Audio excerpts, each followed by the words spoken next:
Assalamualaikum warahmatullahi wabarakatuh. Yang terhormat kepada Bapak Nurkolis SPD IMPD selaku dosen mata kuliah Matematika Asuransi Syariah. Nah, dalam video kali ini kami akan mempresentasikan tentang polis. Pastinya kalian bertanya-tanya, apa sih polis itu? Oke, sebelum ke pembahasan materi, kami akan perkenalkan nama anggota kelompok kami. Pertama ada saya, Evi Cica Cahya, dan saya Dina Mufidah Husna, NIM 1262042020087. Saya Ervina Dwi Cahyani dengan NIM 1262042035154. Saya Ika Rosyana Putri dengan NIM 1262042035154. Oke, langsung saja ke pembahasan terkait pengertian polis. Nah, apa itu polis? Jadi, polis itu merupakan suatu perjanjian tertulis yang berisi kesepakatan antara pihak perusahaan asuransi dengan pihak tertanggung. Nah, oleh karena itu, dengan kata lain, polis itu merupakan bukti bahwa telah terjadi perjanjian pertanggungan yang sah. Dan polis asuransi itu adalah sesuatu perjanjian asuransi atau pertanggungan yang bersifat konsensual, artinya adanya kesepakatan.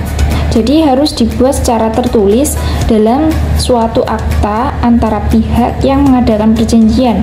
Nah, pada akta yang tertulis itulah yang disebut sebagai polis. Selanjutnya terkait fungsi-fungsi polis. Nah, fungsi-fungsi polis yang pertama yaitu dapat mengetahui nilai pengurangan. Yang kedua itu adanya jaminan kedua belah pihak. Dan yang ketiga yaitu untuk mengetahui hak dan kewajibannya.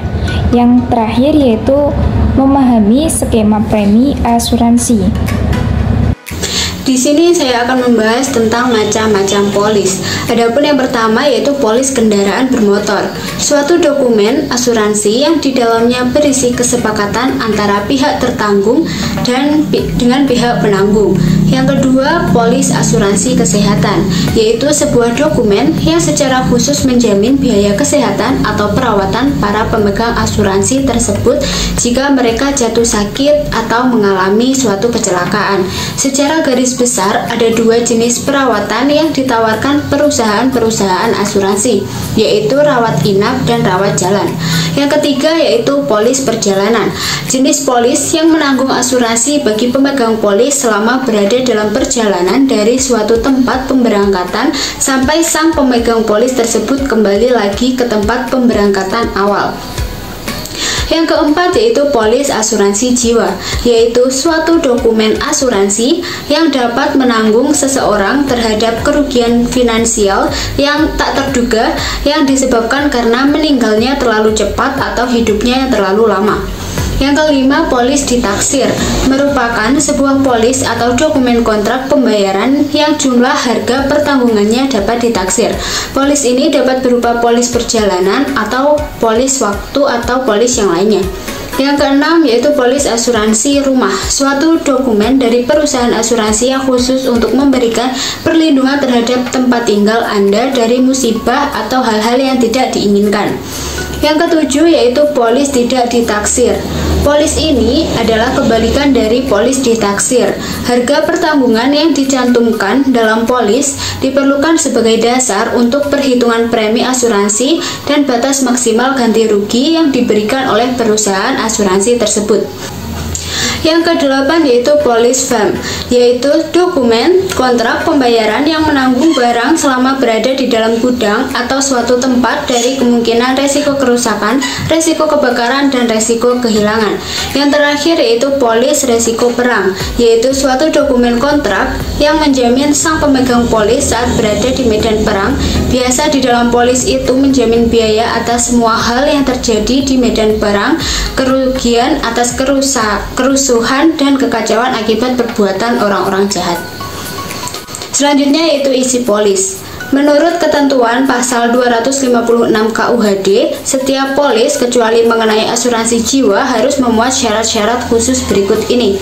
Yang pertama, hari dan tanggal pembuatan perjanjian asuransi. Yang kedua, nama tertanggung untuk diri sendiri atau pihak ketiga. Yang ketiga, uraian yang jelas mengenai benda yang diasuransikan.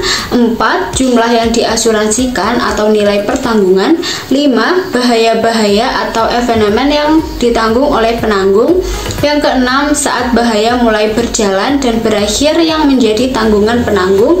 Yang ketujuh, premi asuransi. Dan yang terakhir, semua keadaan yang perlu diketahui oleh penanggung dan segala janji-janji khusus yang diadakan antara para pihak. Dalam perjanjian asuransi, sering dimuat janji-janji khusus yang dirumuskan secara tegas dalam polis. Hal ini disebut dengan klausula asuransi. Hal ini bermaksud untuk mengetahui batas tanggung jawab penanggung dalam pembayaran ganti kerugian apabila terjadi peristiwa yang menimbulkan kerugian.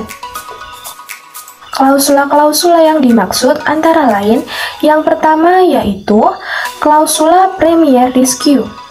Klausula ini menyatakan bahwa apabila pada asuransi di bawah nilai benda terjadi kerugian, maka penanggung akan membayar ganti kerugian seluruhnya sampai maksimum jumlah yang diasuransikan.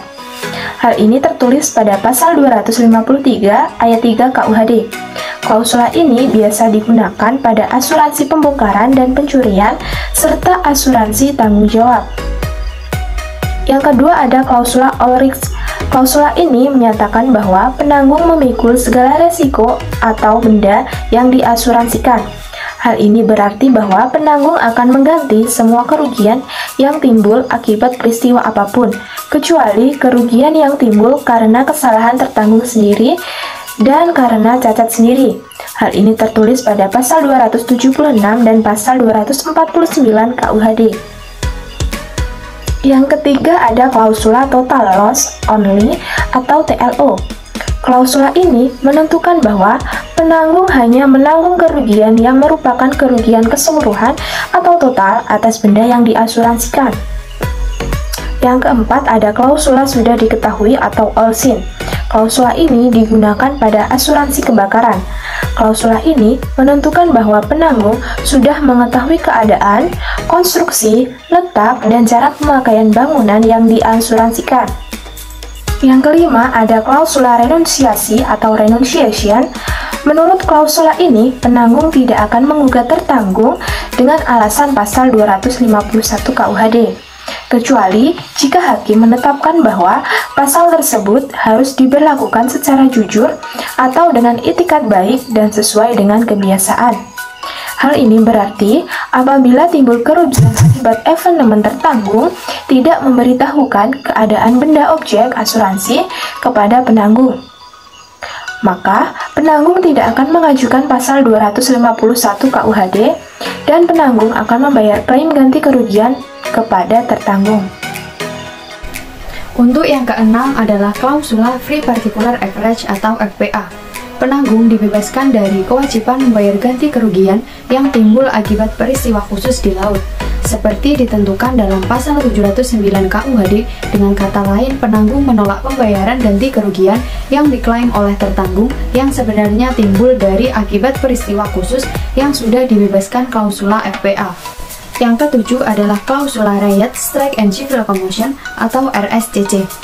Riot atau kerusuhan adalah tindakan suatu kelompok orang yang menimbulkan suasana gangguan ketertiban umum dengan kegaduhan dan menggunakan kekerasan serta pengrusakan harta benda orang lain.